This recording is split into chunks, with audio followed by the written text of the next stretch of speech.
Hello and welcome back to the AARO Academy channel, where we simplify complex financial and sustainability reporting standards. Today, we're unpacking IFRS S1 and S2, two sustainability reporting standards that represent a major shift in how companies disclose non-financial information. Sustainability reporting is no longer a nice-to-have. It's becoming a central part of financial reporting, focused on what investors care about most: risks, opportunities, and long-term value. We're living in a time of rising global challenges: climate change, social inequality, environmental degradation. This has led to growing pressure on companies to show how their activities impact people and the planet. But here's the issue. In the past, sustainability reports were inconsistent. Different companies used different frameworks, making it hard for investors to compare and trust the data.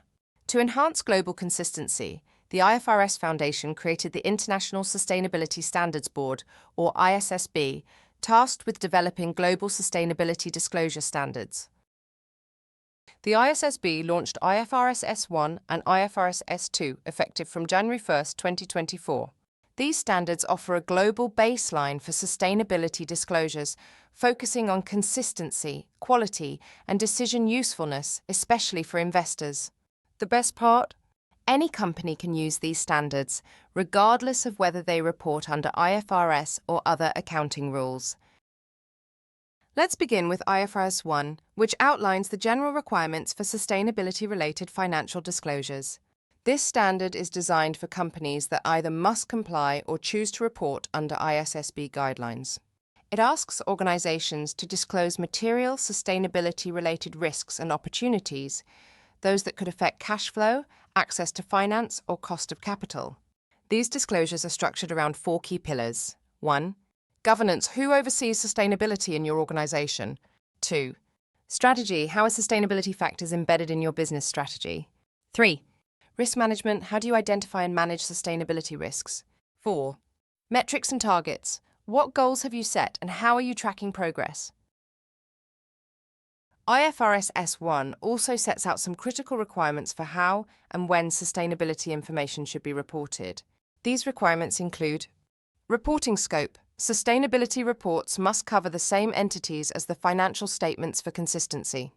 Reporting timeline: sustainability reports should be published at the same time as the financial statements for the corresponding reporting period. Comparative information: include prior period data for meaningful comparisons. In the first year, omission is allowed as a transitional relief. Placement of disclosures: sustainability disclosures should be part of general-purpose financial reports. For example, management commentary, clearly identifiable and not mixed with unrelated content. Statement of compliance: a full compliance statement with IFRS sustainability disclosure standards is mandatory. Partial compliance is not allowed. Now let's turn to IFRS S2, which focuses specifically on climate-related risks and opportunities. Climate risks fall into two types. Physical risks: these are risks an entity faces due to climate change, including events like floods, wildfires, and droughts. Transition risks: these arise as the entity shifts to a lower carbon economy. But climate change also presents opportunities, which an entity should disclose in its sustainability reports, for example, innovation like investing in renewables or clean technology. Sustainable practices, for example, adopting regenerative agriculture. New markets, such as entering carbon credit trading or green finance. So what does all this mean in practical terms? Here's how IFRS S1 and S2 might impact your people, processes, and systems. People: you'll need new ESG skills and stronger collaboration across finance, sustainability, IT, and risk teams. Processes: reliable data is key. Build robust data validation and control processes that are audit-ready.